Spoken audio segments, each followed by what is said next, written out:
Hello, sir.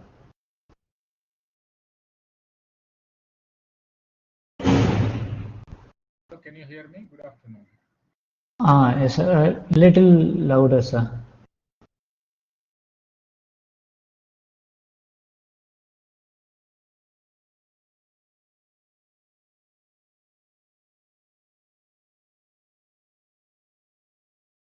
Hello?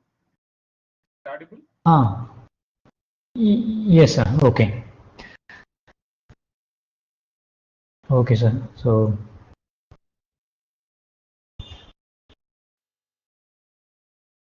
we can start whenever you are ready, sir.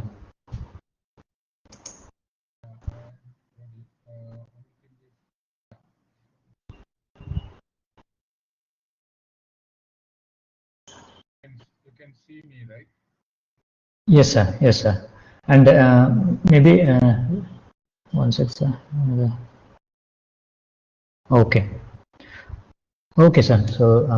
I would like So to share. Where do I share? the screen, or do you want to share the screen, sir? Okay. I think you are the presenter. Make presenter. One sec, sir. Okay. Are you able to see screen sharing option, sir? That is actually disabled, I think now. Okay. Now it will be. Is it available now, sir? I think I have made you a presenter actually.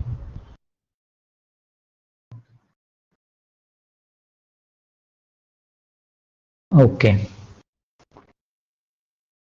So good afternoon, everyone.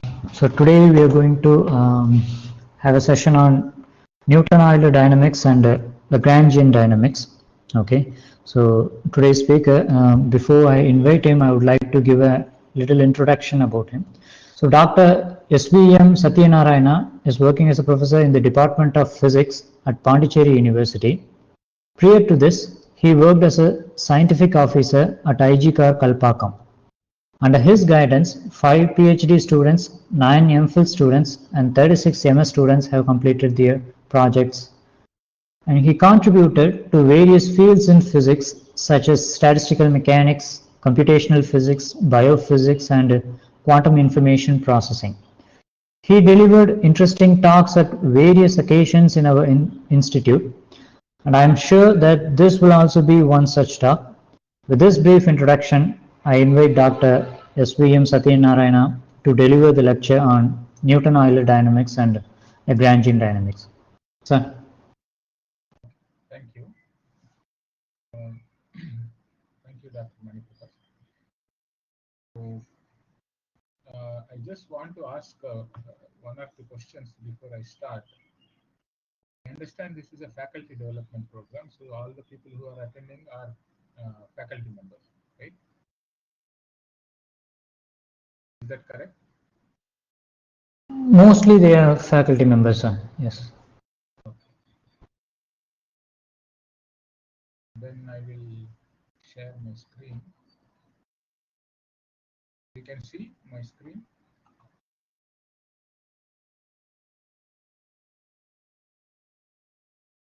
Yes, sir.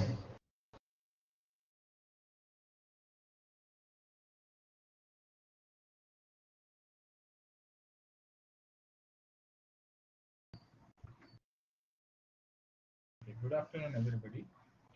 Um, you can stop me anytime when you have some question or when you want to understand something. You didn't understand something or you want to understand something in a better way, you can stop me for any questions or comments. Feel free to do that. So I think we were generally I was asked to talk about what we generally call in physics as classical mechanics.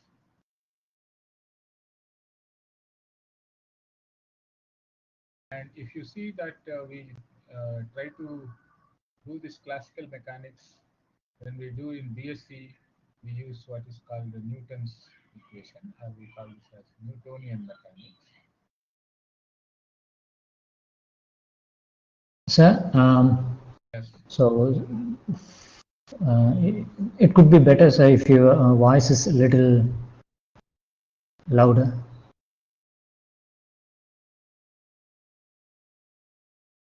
Okay, is this better now? Um, yeah, slightly better, sir. But I will. I believe I have made 100% here. Hello, is it increasing or decreasing? now, could you speak something, sir? Hello, hello. It's somewhat, yeah, better, sir. Okay. So Newtonian mechanics. Is my handwriting visible, or should I write bigger than this? Yeah, that's visible, sir.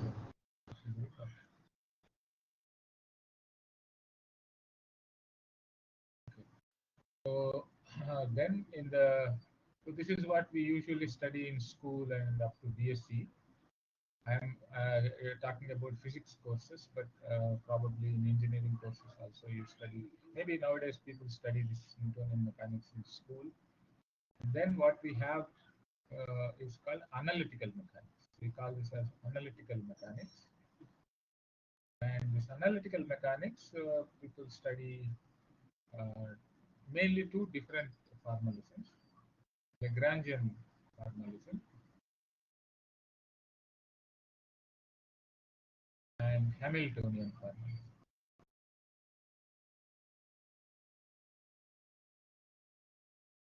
And in physics curriculum, usually this is studied in MSc. Nowadays, some universities are also starting this syllabus in BSc itself. Okay, so today I understand that I am supposed to talk about part of this and maybe major part of analytical mechanics. So classically, we have, so when you say classical system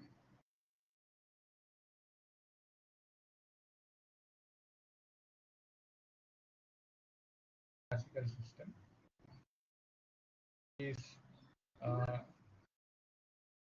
a particle. When I say a particle is a general word. It's not that it is an elementary particle or something.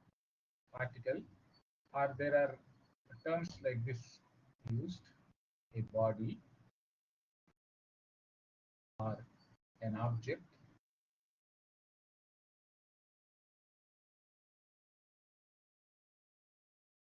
etc. These terms are used to describe. So I will write a particle as a general word. Okay, this could be a system or a system of particles. System of n particles. System of n particles. So your system could be simply one particle or a collection of n particles. So these are classical systems. Now let us look at single particle.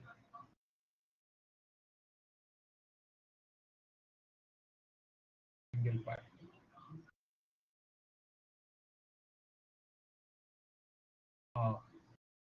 Mass.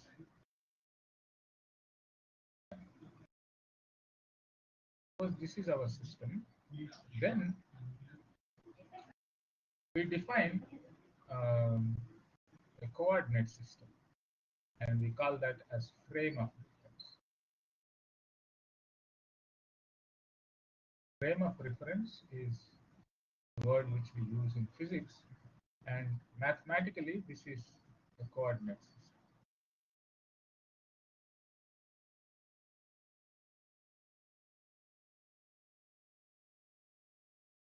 Okay, so we have some kind of a coordinate system. Let me consider it to be a Cartesian coordinate system at this moment: x, y, and z.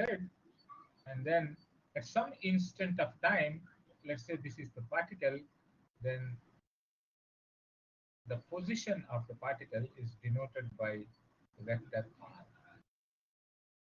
Time. Okay, so this is called position vector. Call it position vector, but simply sometimes we call it as position.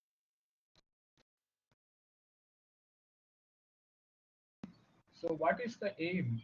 What do we want to do is that given r at time t equal 0, we need to find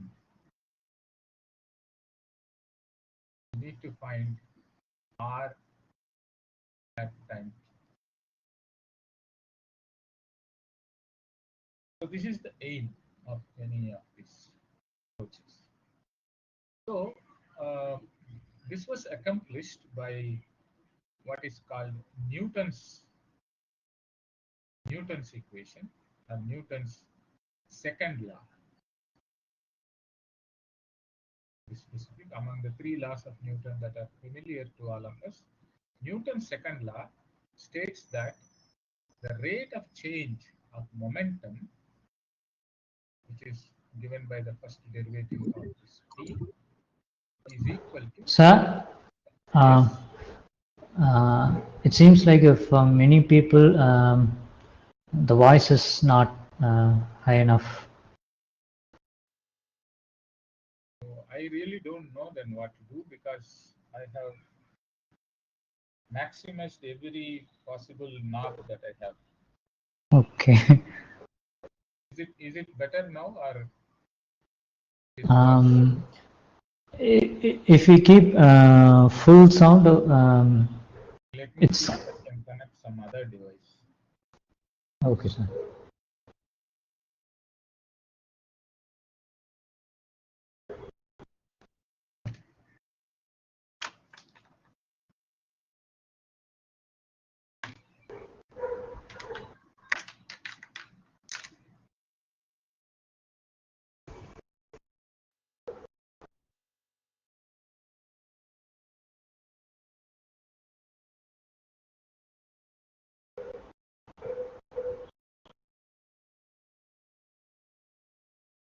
Hello? Now it's clear, sir. Yeah. Yeah. Okay. So dp by dt is equal to f, where here this p is called the momentum, which is defined by mass times the velocity. Okay, so this is called linear momentum.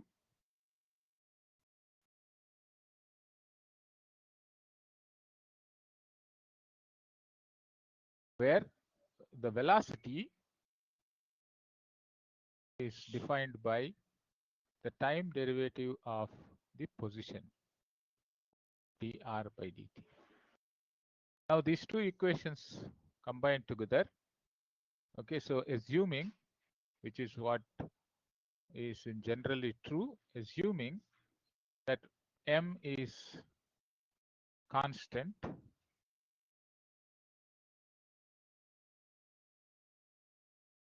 in time, we can write it m, the second derivative of r of t by dt2 to f. So this is called sometimes what we call this as Newton's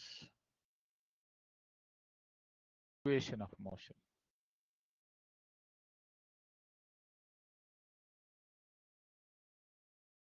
Now, if so, what this has an interesting structure. This is the second derivative of position, or dv by dt, is called the. So this is called the acceleration.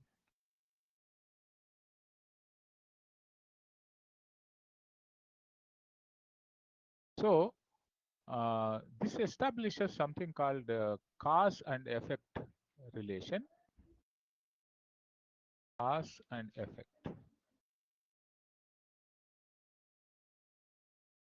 relation. That means the force is the cause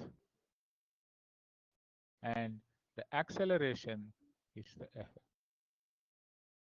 So if we apply some force on the system, then it will accelerate with an acceleration like this.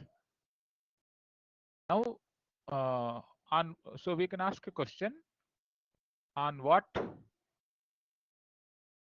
variables does F depend? So if you ask this question, you will notice in most of the physical examples that we come across, force can be constant. That means it does not depend on anything, like in the case of gravitational force, for example, gravitational force close to the Earth. So F can be, it can depend upon R, or it can depend upon velocity, it can depend upon time, or it maybe it doesn't depend upon anything else.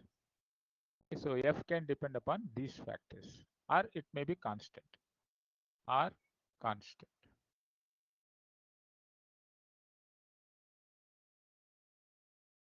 So in that case,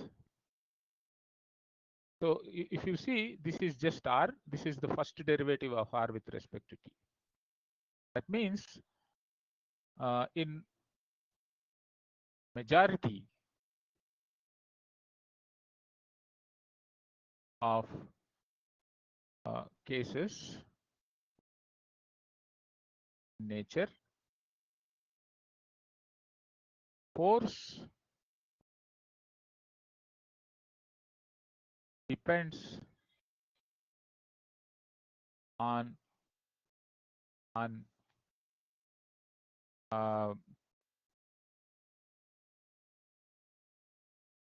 derivatives of R whose order is less than 2. Therefore, we can say that this m d2r by dt2 is equal to F, which in general I can write this as R or V or T, is a second order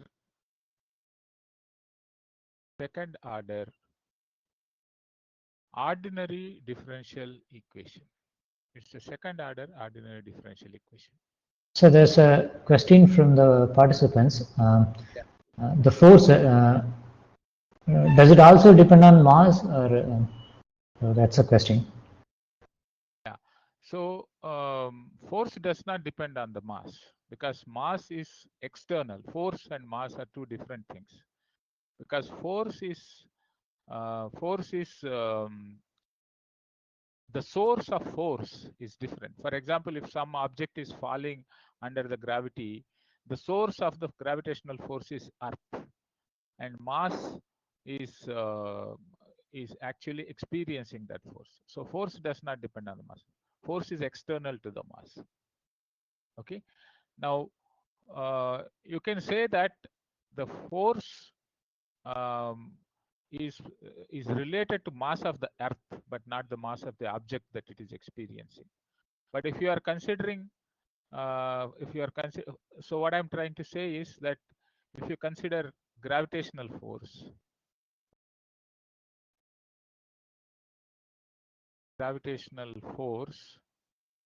we study this in our school days in two different ways. So one is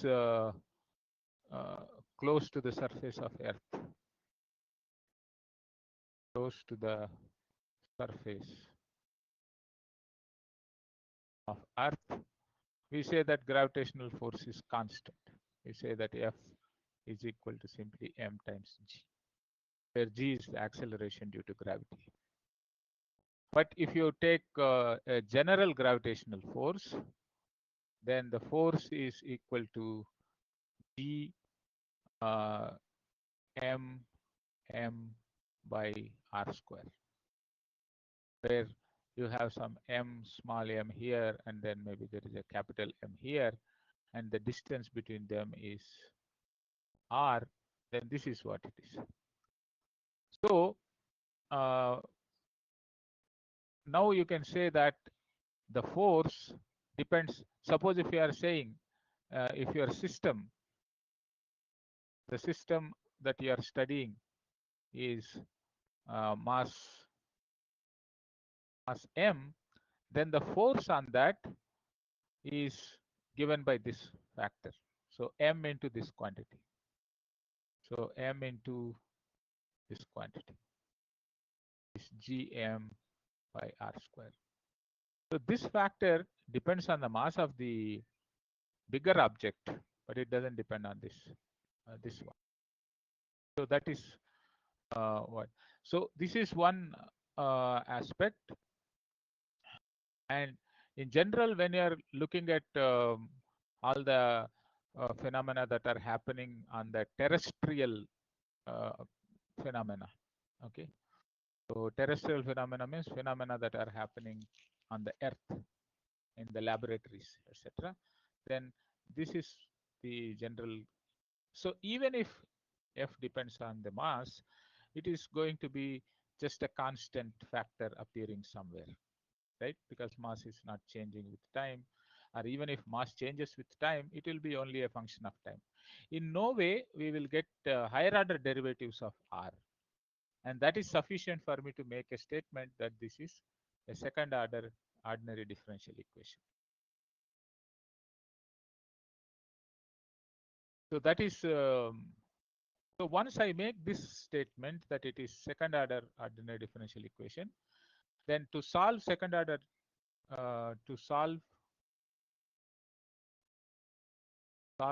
second order ODE, we need two initial conditions.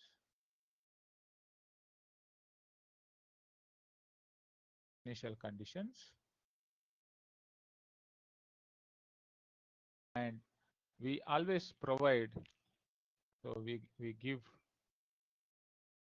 R at 0 and E at 0.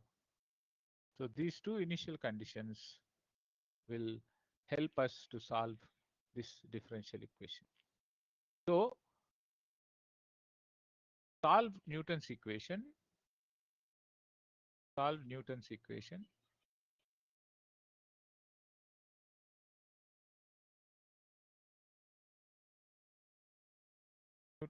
equations of motion, essentially the statement of second law. What all that we should know? We should have knowledge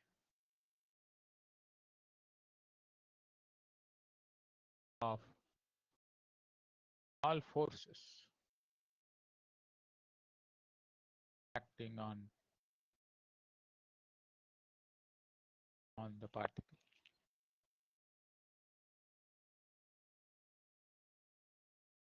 That is must, because the right hand side should be known. And then we should specify initial conditions, R at 0 and V at 0. Then if you have these conditions, then we can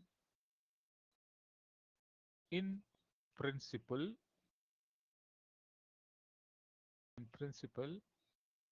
solve Newton's equations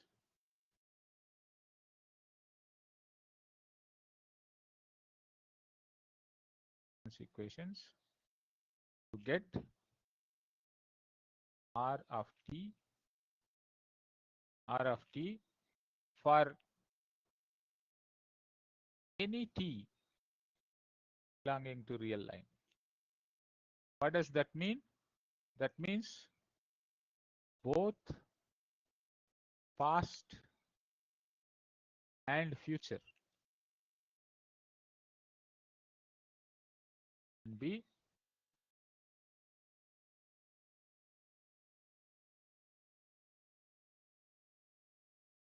so this is important. That means so this implies Newton's equations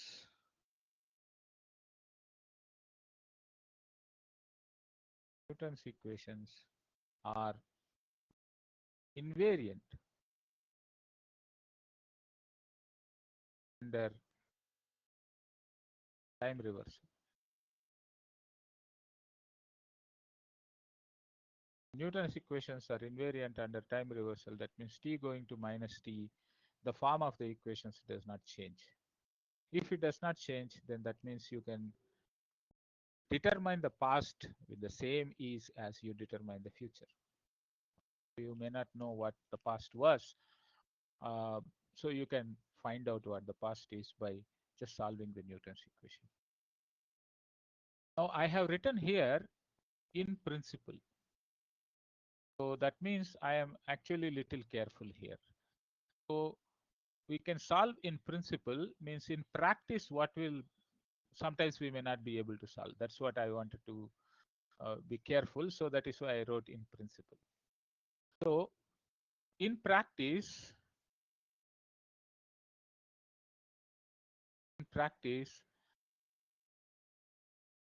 we may not be able to solve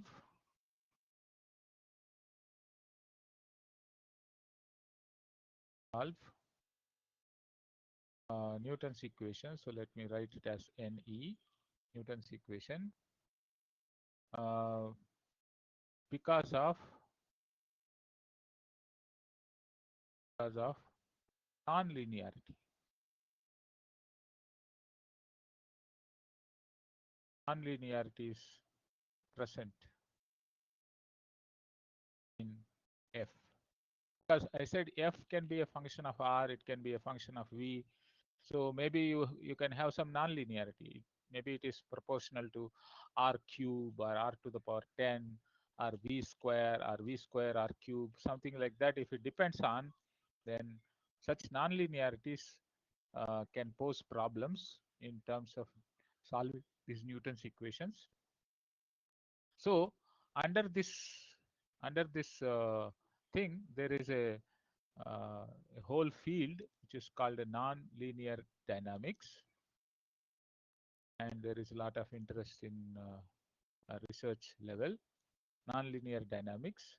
And here you have many interesting dynamical aspects. Non-linear dynamics is very rich in terms of its dynamics. For example, you have certain things like you have something called chaos, and there are many interesting things happen in nonlinear dynamics. Bifurcations. So it opens up to a new field called nonlinear dynamics, where you have many interesting things happen. Okay, so this is basically the summary of what happens if we have a single particle. Now let us go to a second instance. Now we have a system of n particles. If you have a system of n particles, let's say particle 1, 2, 3, etc., particle n, and we can say particle 1 is at a position R1, particle 2 is at a position R2, 3 is at a position R3, and so on. Particle n is at a position Rn. This is all with respect to some coordinate system that we are defining. Now, if you want to write down the Newton's equation for any particle, that is Newton's equation for an ith particle, let's say. So if you want to write that, then I'm going to write the general thing like this. That is d pi, this is the momentum of the ith particle, by dt is equal to the force acting on ith particle. But now, what is this force that is acting on ith particle? This force can be written in two terms. First is the force on ith particle due to an external agency, which we sometimes call as an applied force. This is an applied force. Applied force on ith particle. This force is applied by an external agency. Plus, there can be an internal force, that is, each particle other than this ith particle can also exert some interaction force on this particle. So let us call them as Fji. Fji is force exerted on ith particle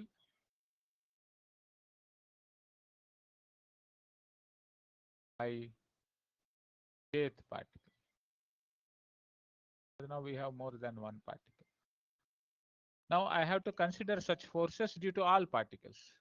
That means I may have to say this is j is equal to 1 to n summation. Of course, j is not equal to I, because ith particle cannot have a force on ith particle. So this Newton's equation is going to be like this. dp I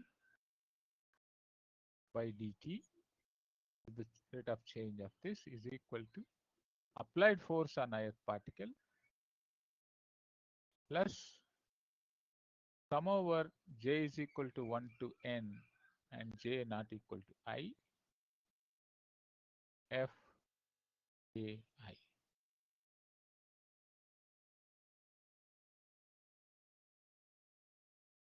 Now, if we know all this information, that means if we know what is the what are these Fji and what is Fia, then we can do solve this Newton's equation. Again, in principle, I must add that caveat. In principle, we can solve this Newton's equation to get r as a function of.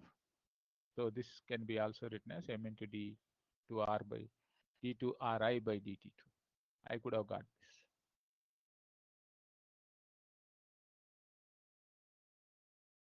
Now, suppose if I am interested in asking this question, that let us say that I will sum over I also. That means I want to know, let's say I sum over I is equal to 1 to n. So I can write this as d by dt of mi ri dot. Okay, this dot on the ri means it is d by dt. Since mi does not change with time, I could have also written this in a different way. So let me come back to that. So this is equal to sum over I is equal to 1 to n fi applied on each of this plus sum over I equal to 1 to n, sum over j is equal to 1 to n, j not equal to I, fji. Now I can write this as d by dt or d square by dt square into sum over I is equal to 1 to n mi ri. So this left hand side I can simplify like this, and right hand side I write it as such. Now notice two things. First thing is that in this double summation, okay, so notice two things I would like to say. Newton's third law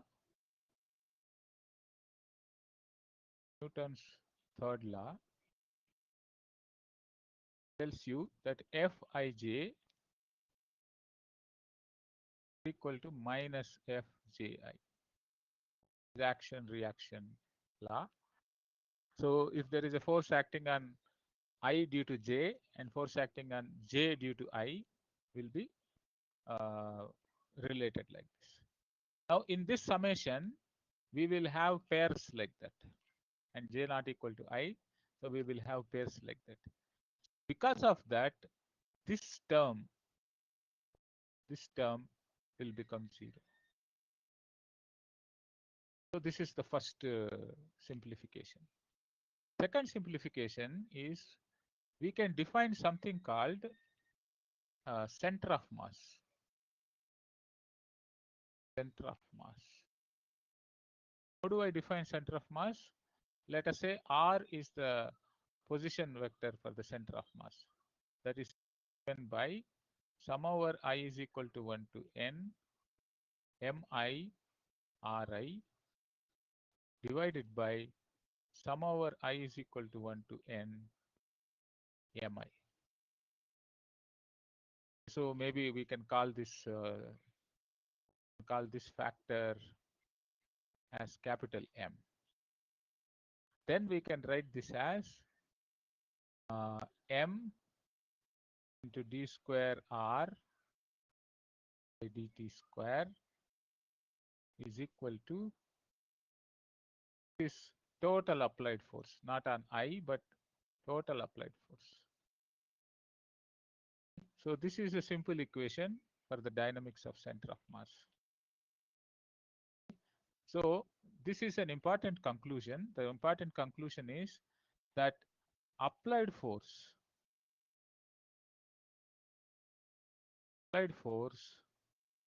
acts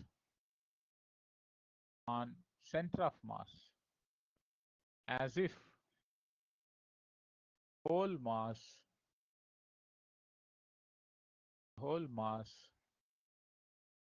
is concentrated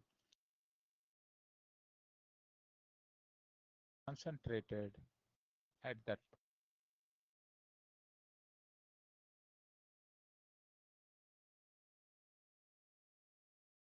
So this is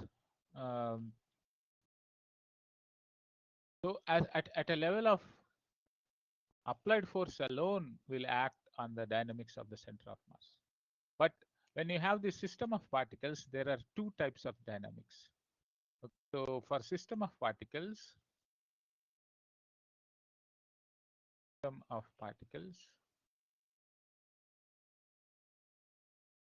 so you have two types of dynamics, that is center of mass motion, and this is governed by applied force. So we can write down Newton's equation and solve like in a single particle case. Applied force. Then there is motion of particles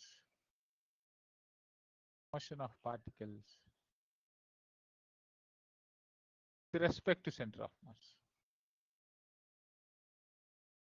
The motion of particles with respect to center of mass. This is a little more complicated. Okay.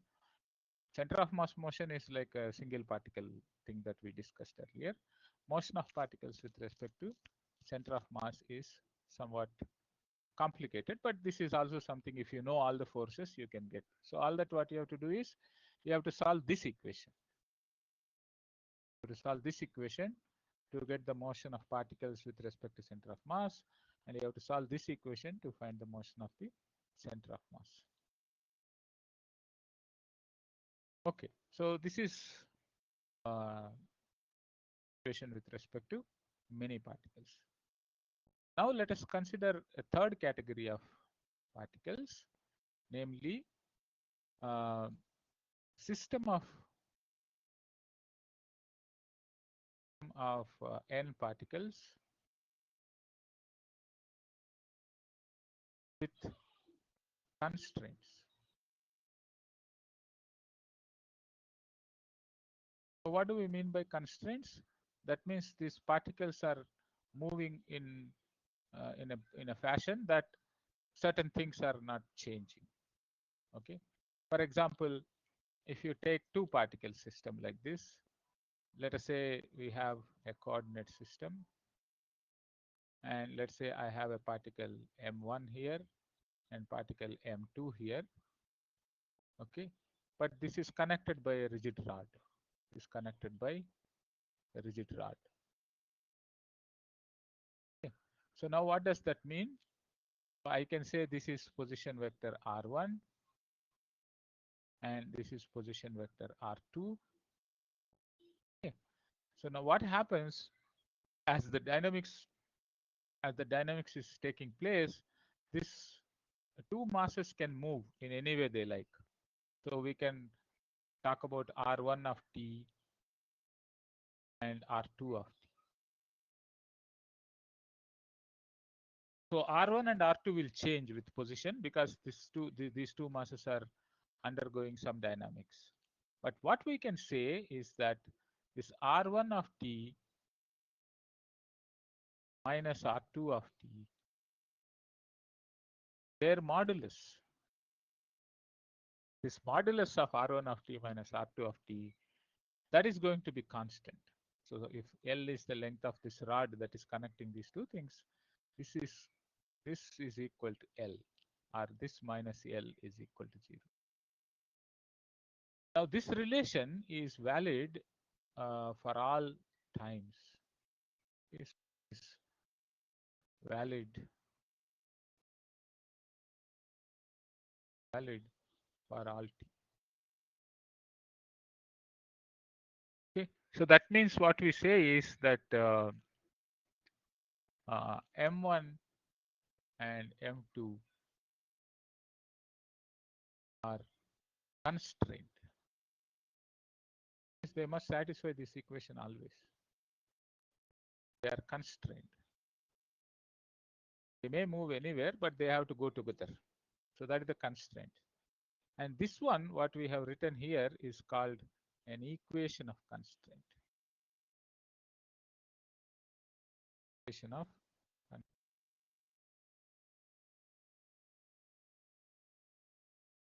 So the point that we are trying to now look at is that suppose now if I am trying to write down, so now a constraint, please understand that a constraint is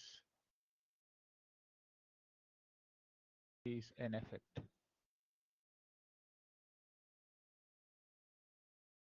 Effect seen in the dynamics.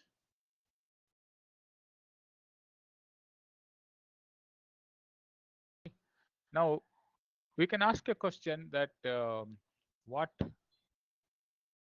causes constraint?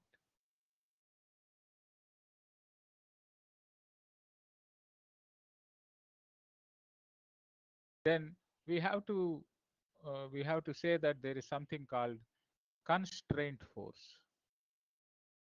So forces have to be the cause. So there is something called constraint forces. That means if a system has to be obeying some constraint, that means whenever a system is trying to violate that constraint, then there is a force acting on that, so that system is made to obey the constraint. So constraint forces are responsible for the system to obey the constraint. But one of the difficult aspects of this constraint dynamical system is that we do not know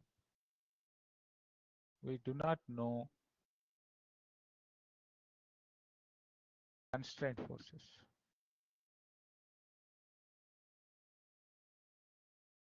not know constraint forces. Now, if we do not know any part of the force, then Newton's equation cannot be solved satisfactorily because we don't know the constraint forces. Because we made this statement earlier that we should know all the forces for Newton's equations to work. But since constraint forces are not known, they are not among the unknowns of the problem, we will not be able to solve Newton's equation giving this as an input. So that is the reason why, in order to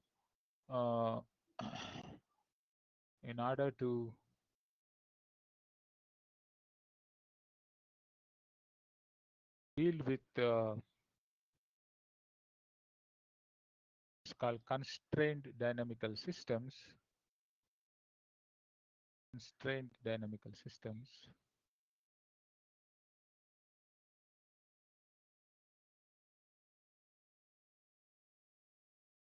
So we develop is called analytical mechanics.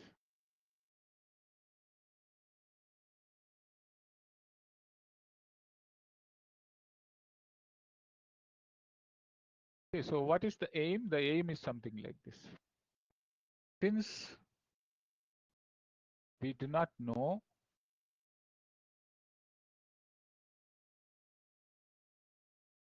constraint forces,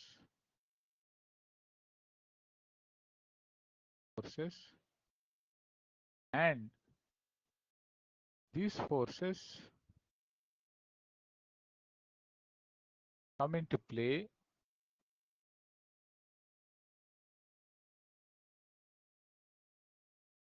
only when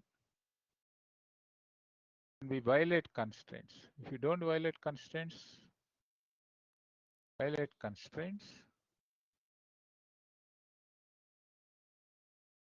they come into play only when we violate constraints. We develop a formalism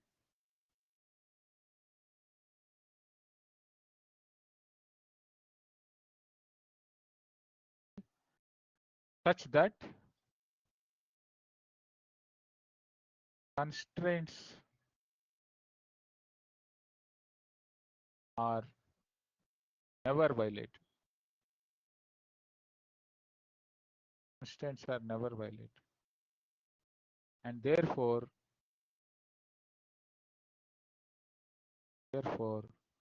constraint forces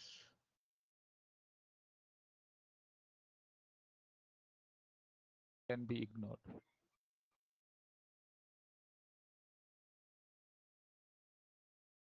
So this is the aim, and with this aim, we try to develop analytical mechanics. So let us try to. So in general,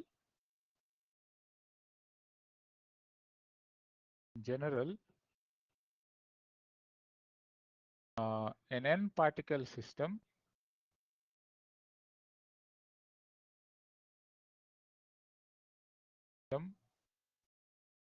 requires 3 times n coordinates in 3 dimensions.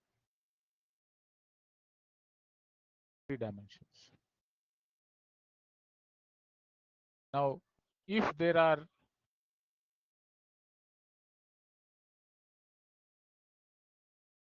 k constraint equations,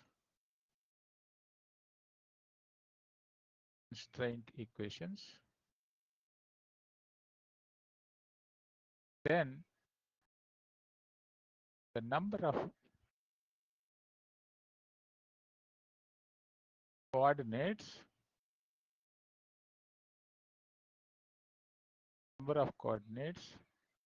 required to describe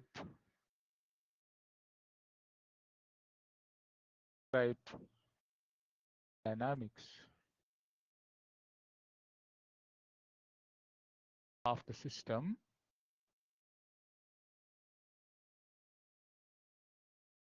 is 3 times n minus k. So we call this number of degrees of freedom. Number of degrees of.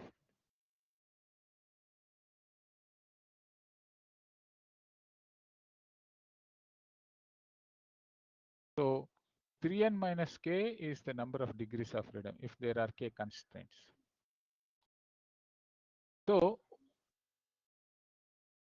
what we are trying to look at is that, see, for example, just to get this idea, let's look at an example. For example, let's say I have a pendulum,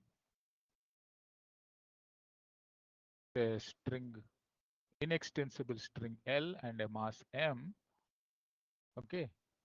So if I have a pendulum like this, and let's say this is, we call this as a planar pendulum.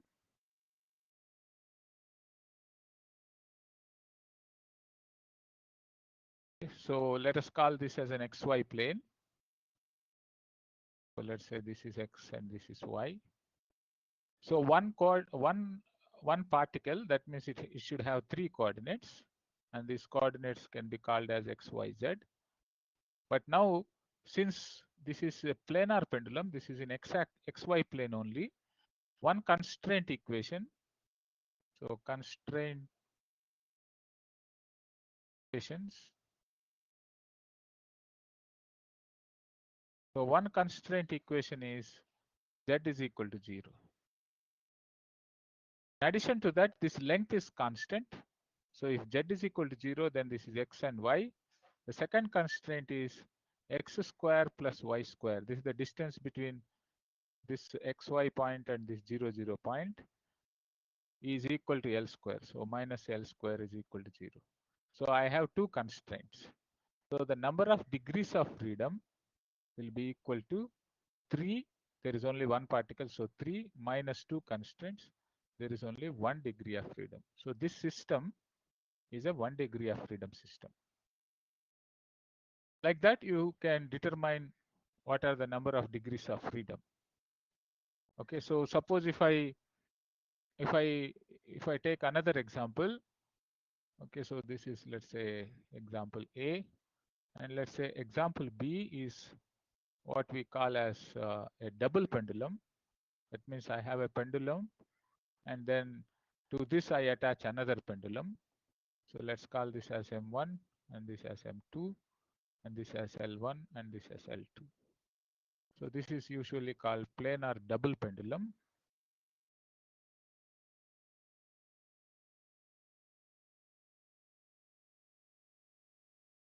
So now you can see that this is planar double pendulum. 2 particles, that means 2 into 3, 6 will be there.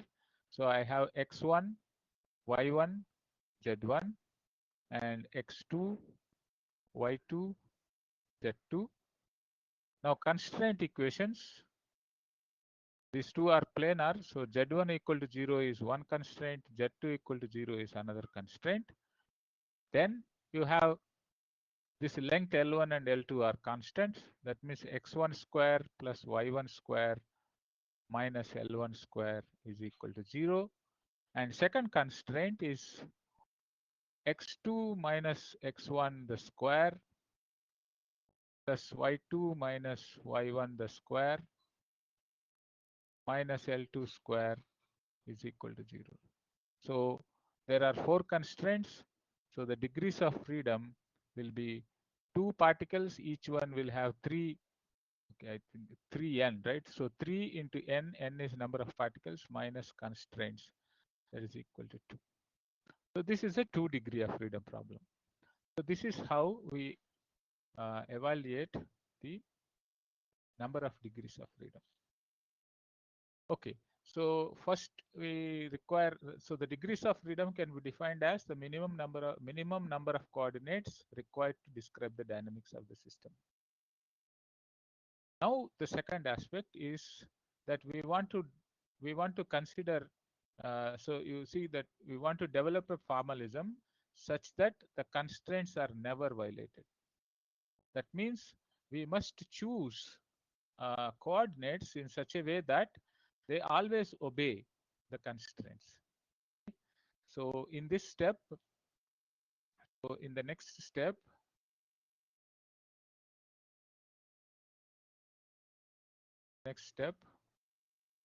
we choose coordinates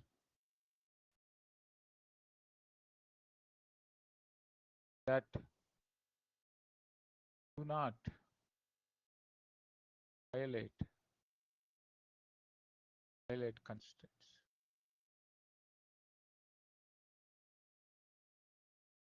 And they are often called generalized coordinates.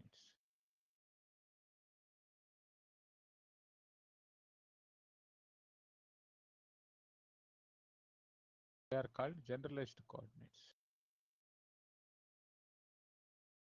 So how many of them we have to choose? We have to choose as many of them as many as number of degrees of freedom.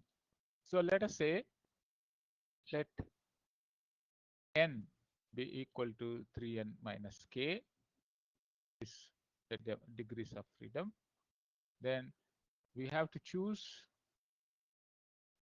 q1, q2, qn, generalized coordinates.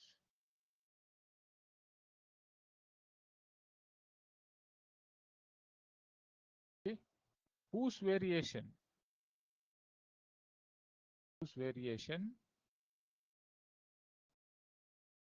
not violate constraint.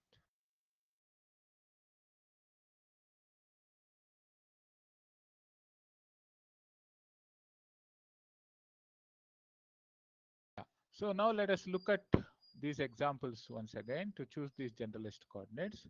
Suppose you take this pendulum. So we have, so z is not there, so let's say x comma y, and this is L, and x square plus y square minus L square is equal to 0. This is one constraint. So the number of degrees of freedom is just 1. So now the question is, can I take, so I have to take only one coordinate. So one coordinate is enough.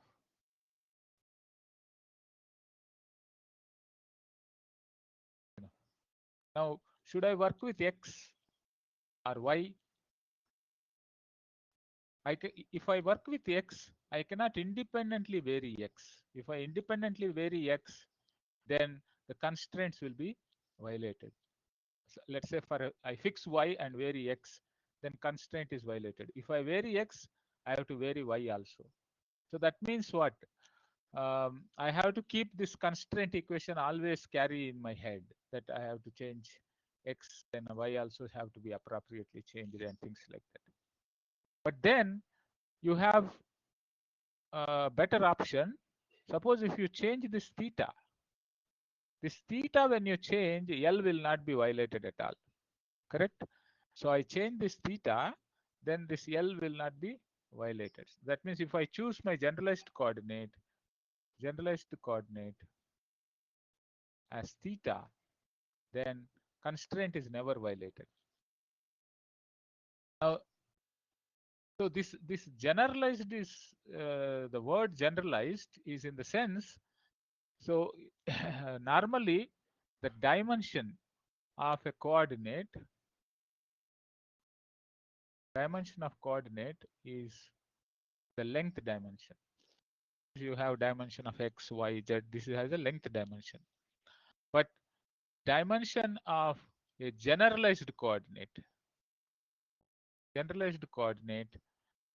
need not be L.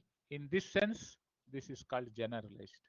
So whenever you use this term generalized before anything, coordinate or force or momentum, that means their dimension need not be same as the coordinate, force, momentum respectively.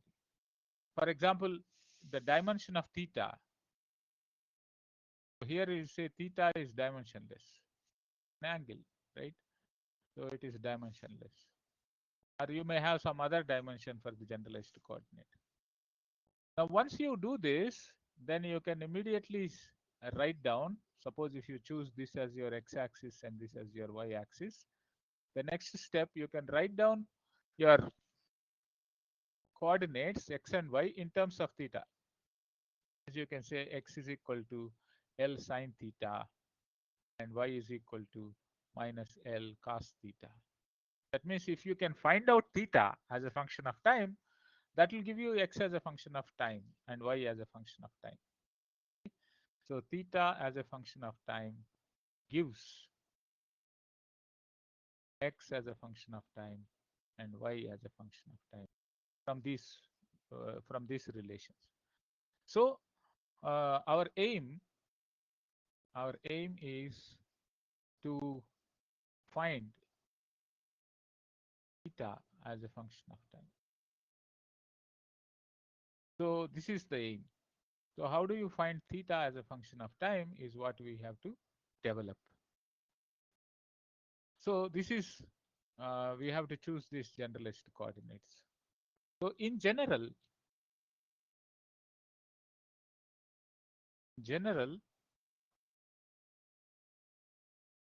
we can express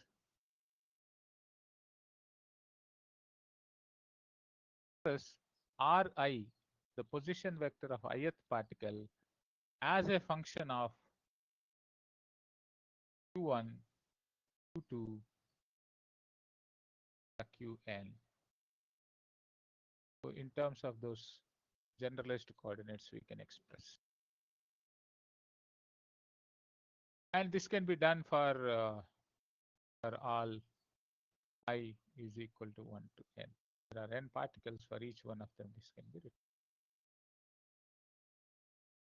So this is something which, so now what we require is that we require a prescription, okay, to calculate this theta of t or q of t. In general, for each generalized coordinate, we should have a prescription to calculate this. There are different ways of getting this achieved. So, but I will try to use one way. So, you know, there's something called principle of least action.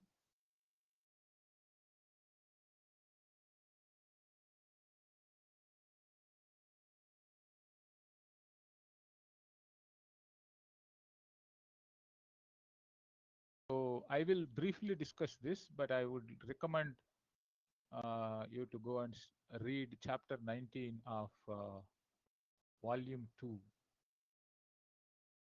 Feynman lectures.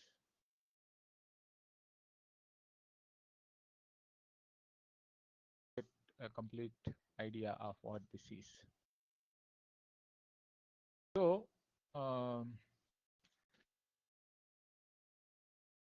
we are going to, I will try to motivate this in a qualitative analogy. So suppose, let's say that we have a free particle. First, let's consider a free particle. A free particle means there is no potential. A free particle will have its kinetic energy is equal to half m. Let's consider one dimension. Kinetic energy is simply given by half m. In one dimension means 1 degree of freedom. Dimension. Now, suppose let's say that a particle. So now I will call this as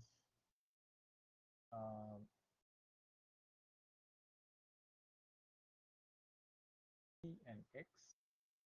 So you start with some time t1 and then okay, call this as t1.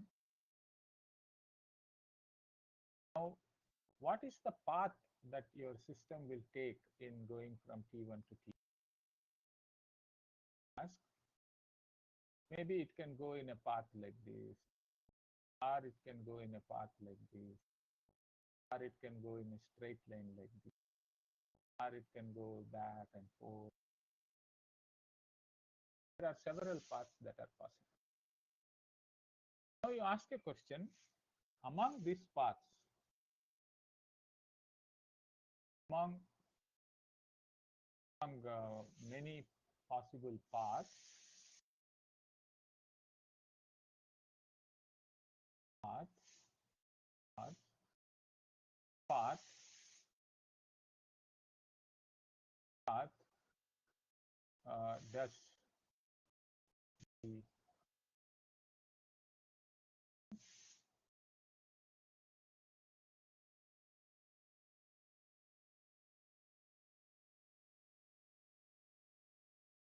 that now it turns out that so kinetic energy is the energy when the particle is in motion. So it turns out that you calculate integral from T1 to T2. What is the kinetic energy of mx dot square?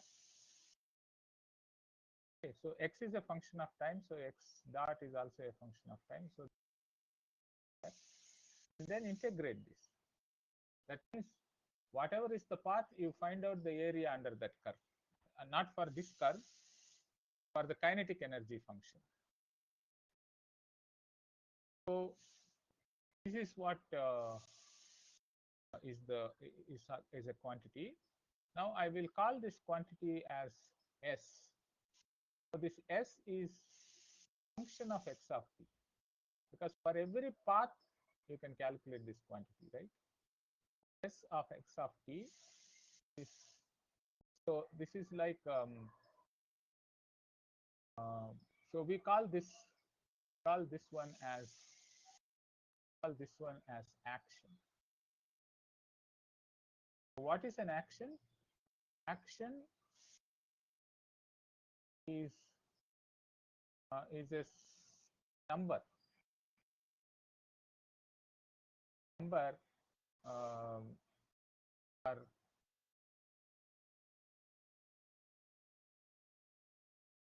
number for each path. Number means what? Some constant or some scalar given for each path. Now the question, so what path it takes, that question that we have asked now. So the system.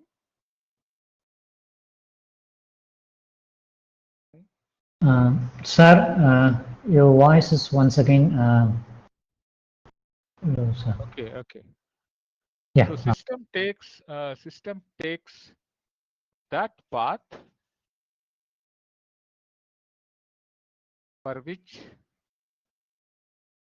the action is minimum. This is the principle of least action. Action is minimum.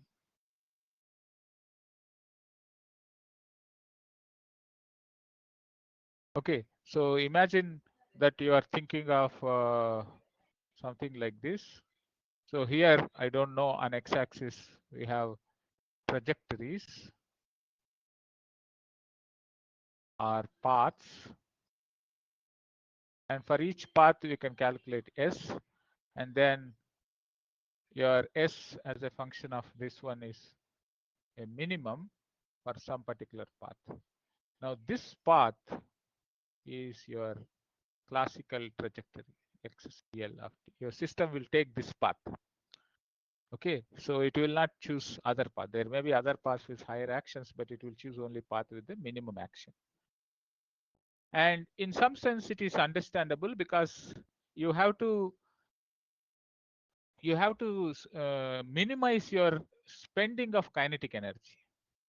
Okay, so start with you have some kinetic energy, so you should not spend too much kinetic energy in reaching from one position to another position. So nature chooses that path for which the kinetic energy is minimized from T1 to T2. Okay, so this integral, you can understand it as kind of a sum of kinetic energies at all points along the path. Okay, So this is something which we can understand. Now let us try to generalize this to, okay, it is something like, suppose let's say that we get a salary. So this is just an analogy, and sometimes analogies are convenient and sometimes very powerful. So let's say that you get a salary of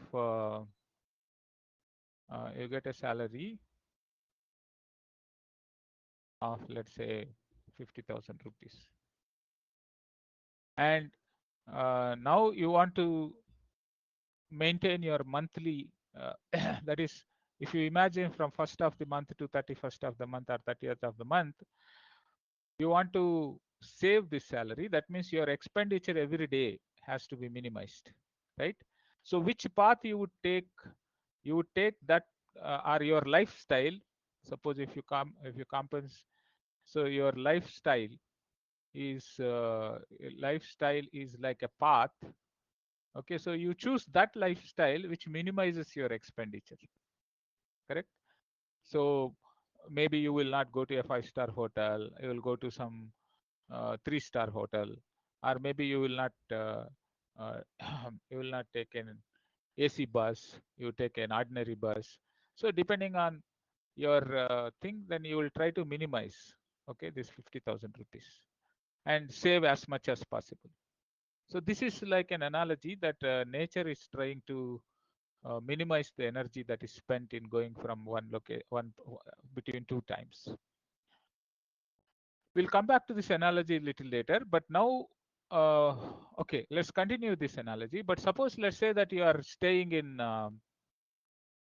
let's say you are staying in a rented house. Okay, so you don't have your own house. Let's say you are staying in a rented house. Then the house rent, okay, so house rent is something like, I don't know what is the house rent now, maybe 15,000 rupees. Okay, let's say house rent is 15,000 rupees. Can you minimize anything in this? You cannot minimize this because your lifestyle, all this, because this is fixed by the external agency, right? So fixed by the house owner probably, and maybe you also have joined in an agreement with house owner, and this is fixed by you cannot do anything with that. Okay, so what you should do is you should only calculate this 50,000 minus 15,000. So this much you have to give. There is no other option. So you have 35,000. So whatever you can do, you can only think of minimizing this amount, or keeping this as your total amount. Okay. So in the same way, when the particle is experiencing a force, so particle in a force field, and the particle is experiencing a force. Now the force is fixed by the external agent. Okay, force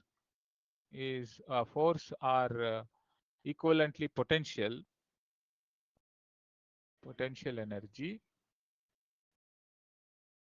This is fixed by external source. Okay, so like Earth, or, and the particle will not be able to now. So as if it is increasing its height in gravity, then its kinetic energy will come down, and whatever is remaining only you have to spend. So that means you have to now write down this action for a particular trajectory x of t to be integral from t1 to t2, and you have kinetic energy half mx dot square minus whatever is the potential energy v of x, and you have to only minimize this difference, because this much you have to anyway pay, like your house rent you have to pay. This much you cannot have any control, and whatever is remaining is what you have to minimize. So this is what becomes the action in the force field. So in general, we can say, in general, we can say that this S of x of t can be written as integral T1 to T2. There is something called kinetic energy minus potential energy into dt. And what one calls this is the Lagrangian. So you have integral T1 to T2. L minus t is the Lagrangian, which can depend upon x, it can depend upon x dot, or it can depend upon t into t. So this is your action. Now, so a general action is defined in terms of Lagrangian. So it is L dt from T1 to T2 is the action, and whichever is the minimum action, that trajectory will be calculated. That trajectory will be taken by the classical system. So this is called principle of least action. Now let us try to understand how that can be calculated. So let us say that let Q be, or let's say Qi be a generalized coordinate. With generalized coordinate, then we can write down S of Qi of t.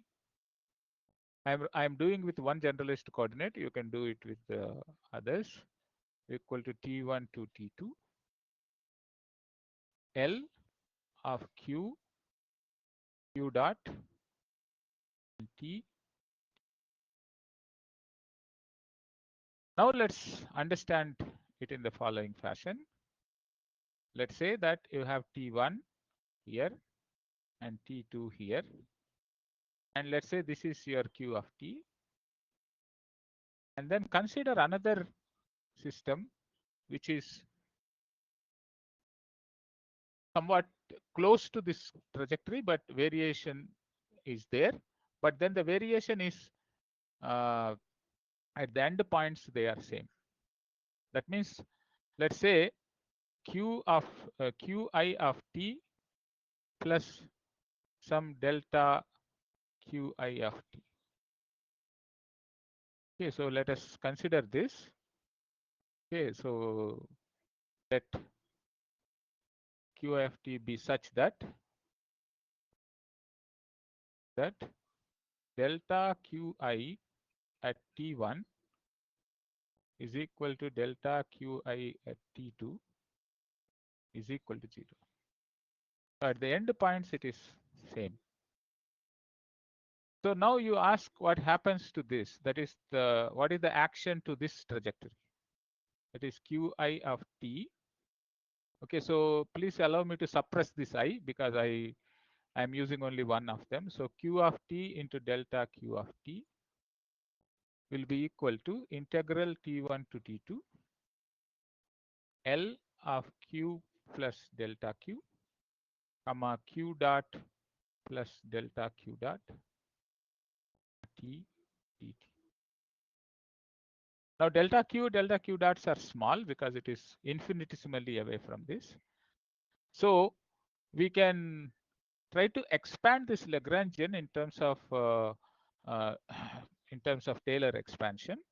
So then this can be written as integral T1 to T2. So I can call this as L Q dot.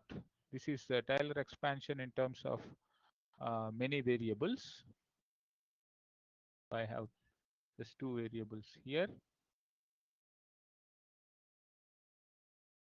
Plus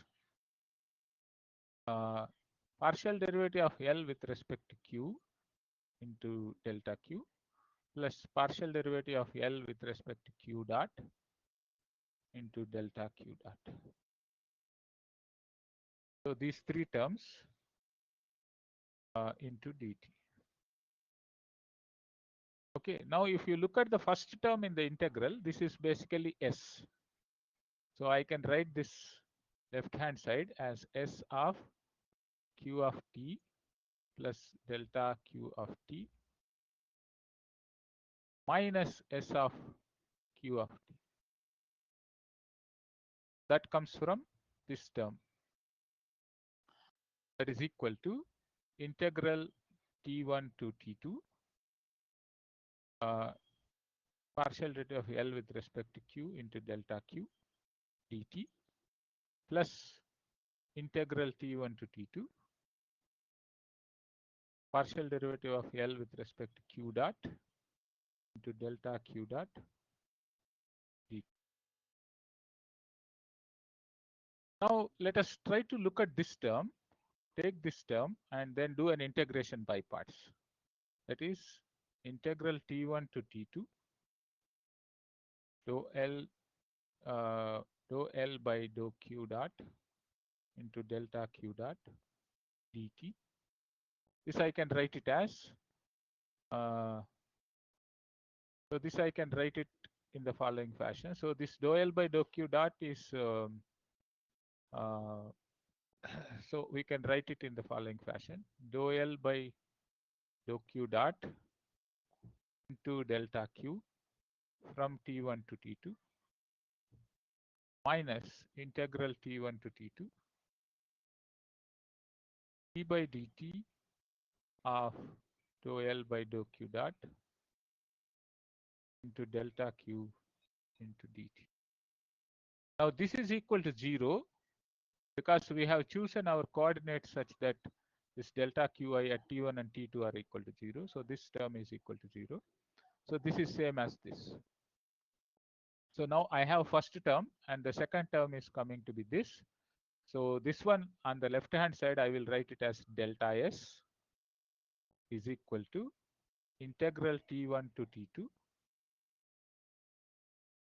partial derivative of L with respect to Q minus d by dt of partial derivative of L with respect to Q dot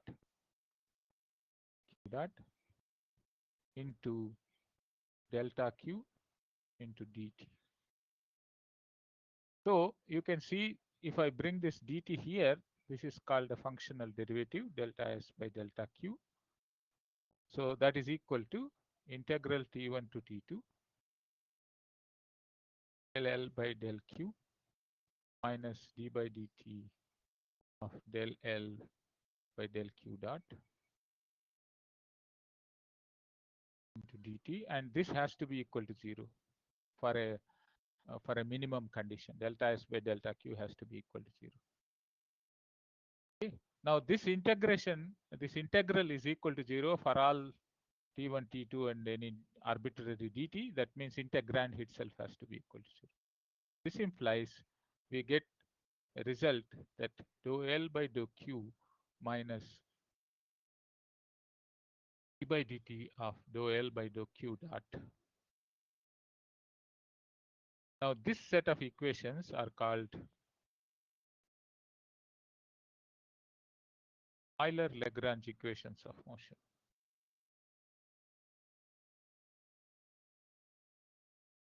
So equations of motion. So you get one such equation for each generalized coordinate.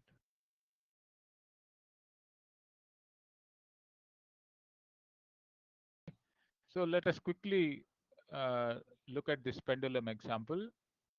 So we have a pendulum and this is our generalized coordinate theta. So x is equal to L sine theta and y is equal to minus L cos theta. And kinetic energy, you can write it as half m x dot square plus y dot square. So we have x here. You can show that this is equal to half m L square theta dot square. Theta is the variable now. And potential energy is, so if you have a system like this height is your, this height is what is mg into this height, and that height is, if this is L minus L cos theta. Sir, sorry to interrupt. So the session is going to complete in 5 minutes, but I have we cannot extend this, so I have put one more session, which is between 4 to 5 o'clock. So once this is over, we will log in into that one and we'll continue this. Okay, so do you think people will be interested? Maybe, I mean, it's not necessary that we have to continue up to 5, Okay. but yeah. So I'll also tell to the participants. So once this session is over, you could see one more session which is between 4 to 5. You click on that session and you join over there once this session got completed. Okay. Thank you. Sir. So this potential energy is given by mgl into 1 minus cos theta. So this length is L and this length is L cos theta. So L minus L cos theta is L into 1. So the Lagrangian for this is half m L square theta dot square minus mgl into 1 minus cos theta. There is only one generalized coordinate because this is a 1 degree of freedom problem. So we have obtained this Lagrangian here. Now what to do? You have to write down the equations of motion. That is Euler-Lagrange equations of motion is given by dou L by dou theta minus d by dt of dou L by dou theta dot is equal to 0. Now you obtain what is dou L by dou theta dot from this equation, that is ml square theta dot. Now what is d by dt of dou L by dou theta dot? To ml square, m and l are constants, so theta double dot. And what is dou L by dou theta? Dou L by dou theta is, this is mg cos theta, so mgl, that first term doesn't contribute, the cos theta becomes minus sin theta, so this is minus mgl sin theta. So I substitute this in this equation, then I have minus mgl sin theta minus ml square theta double dot is equal to 0. So this gives us the equation of motion, theta double dot plus g by L sin theta is equal to 0. This is the equation of motion that you have to solve to find theta. So if you look at our earlier what we wrote, that our aim is to find theta, and how do we find theta? By solving this equation. So Euler-Lagrange equation gives us the equation of motion. Just like what Newton's equation we did earlier, now we are doing with Euler-Lagrange equation. So now you can think of small oscillations. Sir, maybe we can continue from the next one, sir. Okay. I'll end this one. So participants, please join in the next one, please.